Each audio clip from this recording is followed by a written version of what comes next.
It was April 1st, 1875, that Robert Thompson started Thompson's drugstore. Prior to that, he had come to Kent from Pennsylvania, where he had learned the machinist trade for the railroad. He arrived in Kent, spent a couple years, and when he lost his job with the closing of the railroad yards, he bought the downtown location that Dr. J.W. Shively had at 100 West Main Street, the southwest corner, of Main and Water. Now the location, or recently, well, it's the Franklin Deli now, but for many years it was Donaghy's Drugstore and Carson's Corner Drugstore.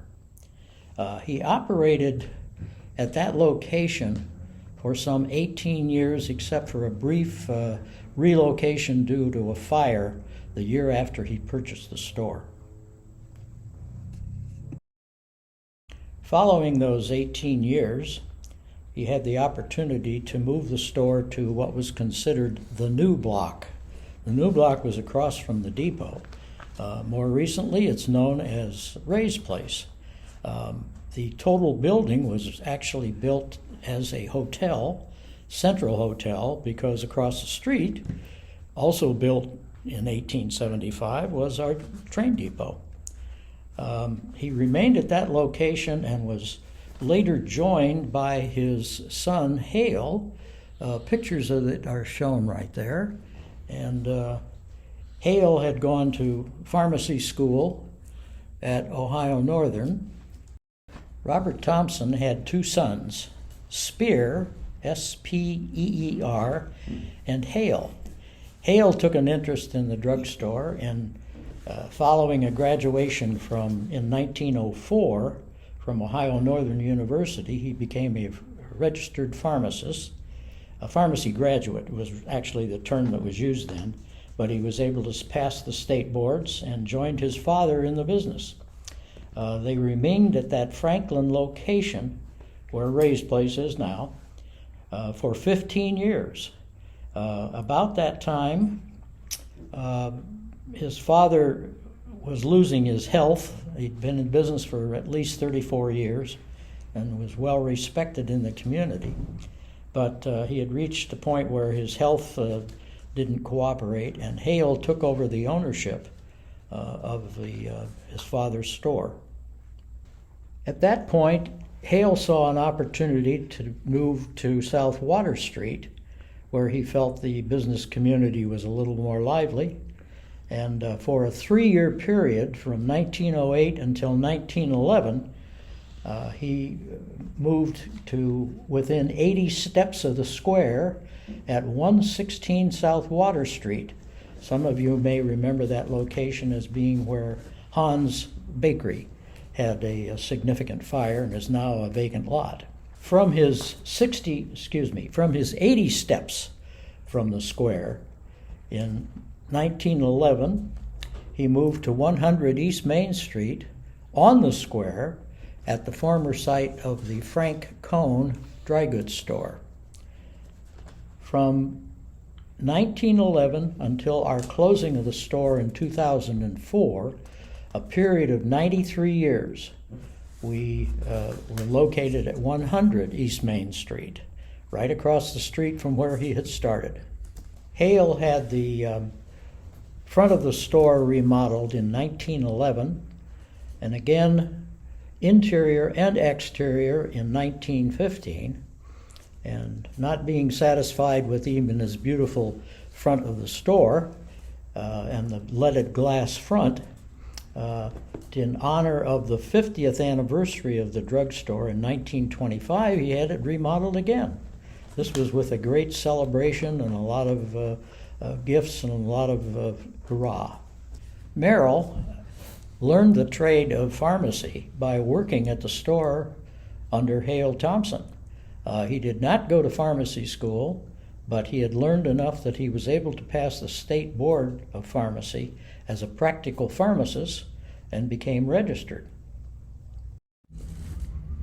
Keep in mind that from 1920, January 17th to be specific, until December 5th, 1933, a period of 14 years, was prohibition in the United States. What you're seeing in this picture is a certificate or a prescription to be given through the drugstore, where we were the only purveyors of legal alcohol in the United States. Drugstores provided it with a full selection of gin, several brands of whiskey, and doctors who were more than willing to write prescriptions for people who had medicinal needs of alcohol. Sometime in the early 30s, Charles Young went to work for Hale Thompson as an intern to learn the pharmacy trade. He continued with him for a year or two and then enrolled at Western Reserve University in Cleveland to become a registered pharmacist. He completed his training there and found a couple ready jobs waiting for him in Cleveland and Youngstown, and ultimately returned to his hometown of Kent and opened his own drugstore, Young's Drugstore, at 119 West Main Street, the site of several previous pharmacies. Ultimately, he had the opportunity in 1938 or 39 to buy out the controlling interest of Hale Thompson, who was becoming the president of First Federal Savings and Loan, changing careers. Charlie sold his store to Eddie Hord, and it became known as Hord's Drugstore. And Charles took over the primary ownership, the principal ownership, and became a partner with Merrill Thompson. They continued in business until the start of the World War II, when Charlie enlisted and became a paymaster similar to a warrant officer in the U.S. Navy stationed in the Aleutians in Alaska. At the time, Merrill and his wife and Charlie's wife, Tullis Young, who had been recently married, continued the drugstore throughout the war years. Following his return from the service, he hired another pharmacist by the name of Art Cherry, and following a brief period when Mr. Cherry was in Kent, Merrill Thompson and Charlie Young bought another drugstore in New Philadelphia, Ohio, from a Dr. Johnson. They sent their newly hired pharmacist Art Cherry to manage it, and shortly thereafter, Mr. Cherry became the owner. Young remained very active in the business until his death, which was in December of 1993. About 1951, once again, the remodeling of the drugstore, as you see the picture here, complete with a smaller soda fountain, an enlarged greeting card section, an enlarged cosmetic section, and the eclectic sign that you see that hung on the corner of Main and Water.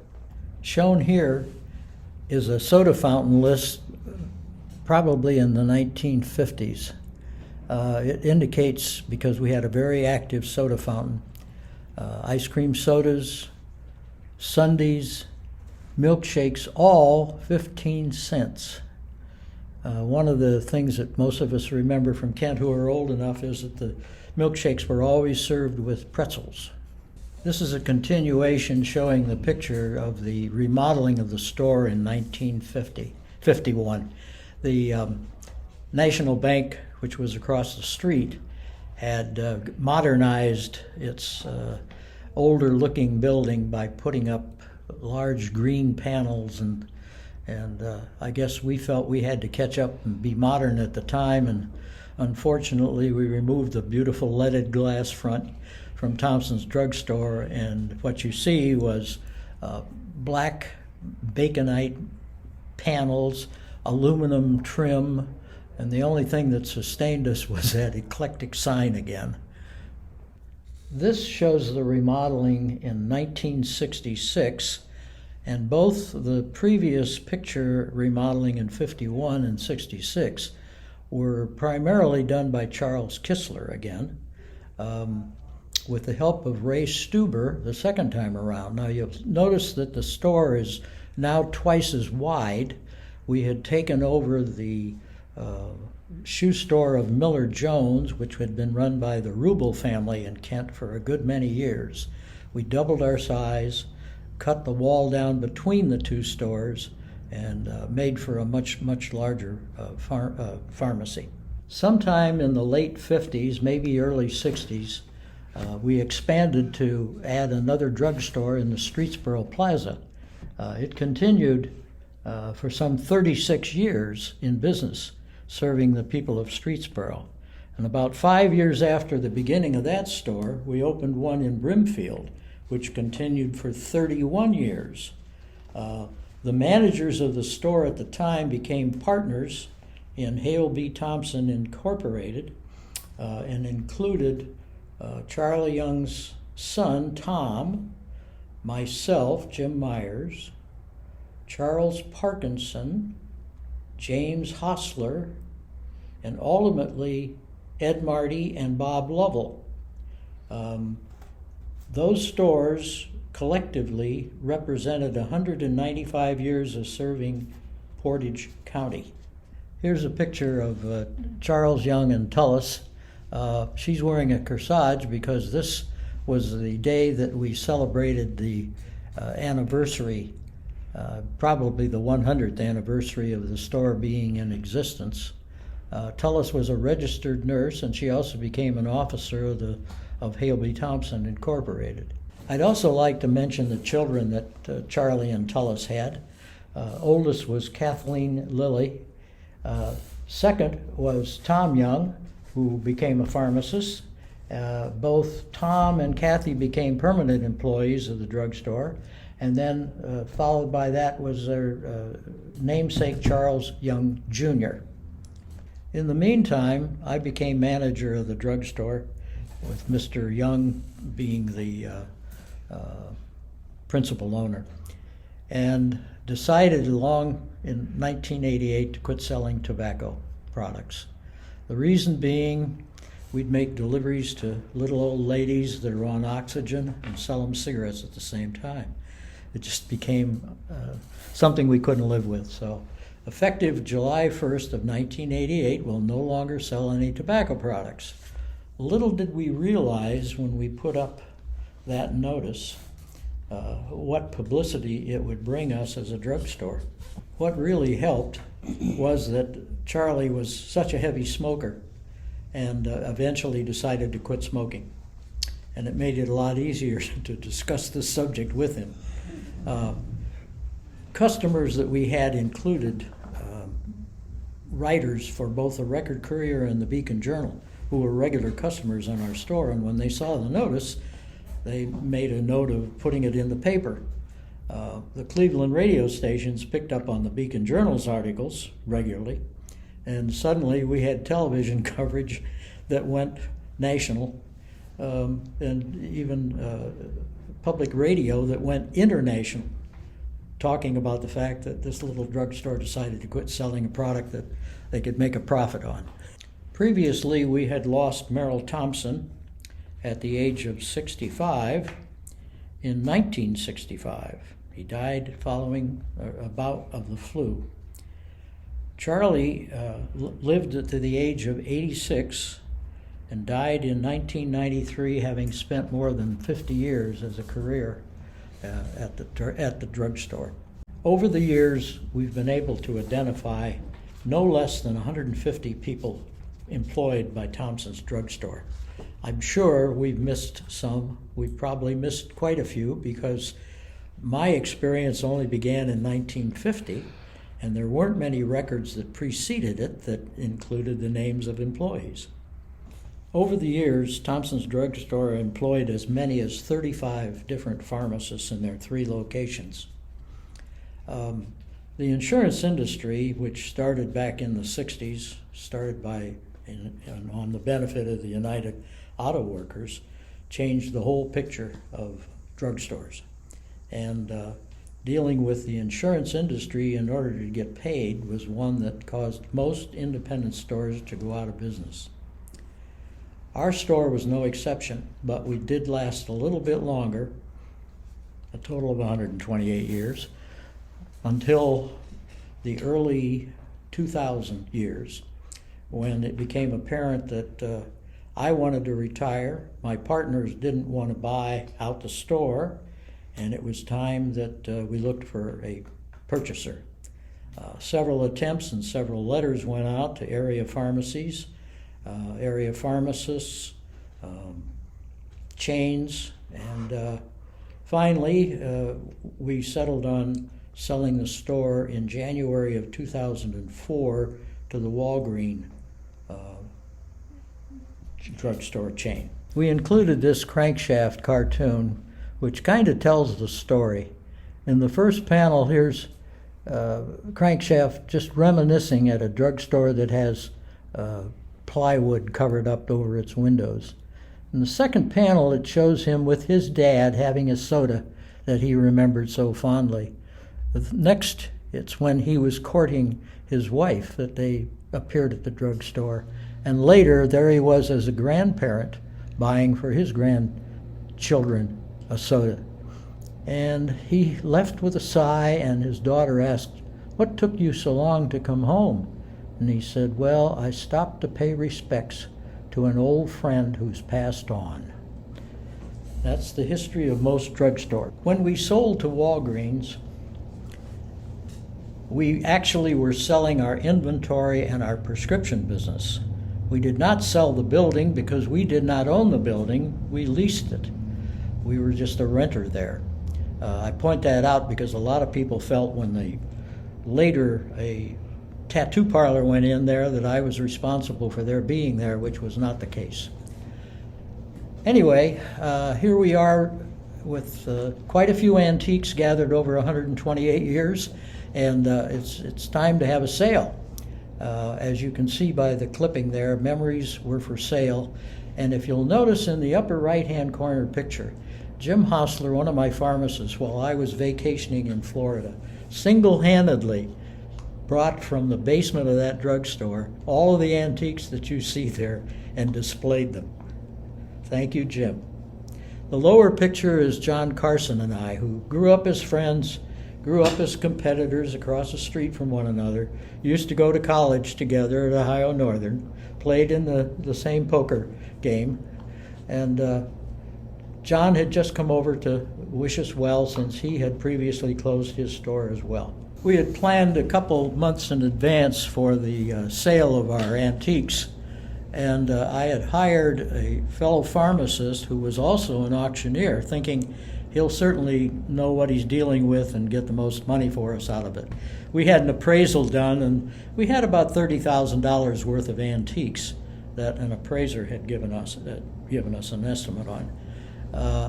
1 week before the sale, my auctioneer had a stroke and was unable to deliver on his end, but he did find me another auctioneer who, although he was a good auctioneer, he didn't seem to really appreciate the antiques that we had and the value of each one. One of the humorous stories that came out of it, though, maybe two, was the sale of an ice cream scoop that two customers who both owned ice cream shops got in a bidding match over. And it had been an antique scoop that we had had 75 to 100 years at the drugstore. Well, it turned out it ended up being bid up to $750 for that scoop. Midway through the sale, which was very well attended, someone inquired about the disposition of the sign outside. We hadn't even considered it and knew that ultimately we would have to take the sign down. When they made an acceptable offer to buy the sign, we jumped at it because it relieved us of the fact that we were going to have to spend money to have it removed.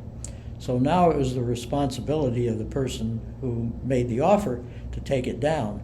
And the humorous part was when a fellow showed up with a pair of pliers and a small pickup truck and thought he was going to remove that sign all by himself. After maybe 3 or 4 different trips back and forth, you can see what finally removed the sign, and it's that big derrick. I'm sure it cost thousands to have it removed, and somebody was very happy to get it who apparently specialized in eclectic signs. Well, that's me in my crew cut days after I got out of the service. I had gone to Ohio Northern University and had taken an internship for Charlie and Merrill in the 1950s when I came out of high school and was attending Kent State University. I decided that pharmacy was a career that I wanted to go into, so I traveled to Ohio Northern and graduated in 1954. Shortly thereafter, I was drafted into the Army, and following my stint in Texas for all 3 locations that I took training at, I came back to Kent and had a job waiting for me. I spent from 1957 until 2004. Sounds like a long time, but that was a career that I loved and found it very rewarding. Just to mention a few statistics as they related to Thompson's 3 drugstores, our sales totaled nearly $3 million per year, a yearly payroll of $350,000 with 25 to 30 employees. We filled roughly 100,000 prescriptions per year and paid $40,000 a year in taxes, let alone what our employees paid in taxes. We filled over 2 million prescriptions in Portage County.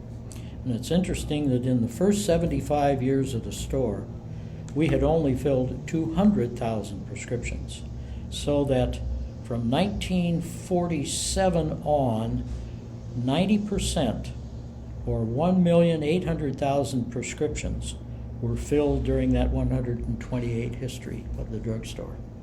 Thank you so much for listening.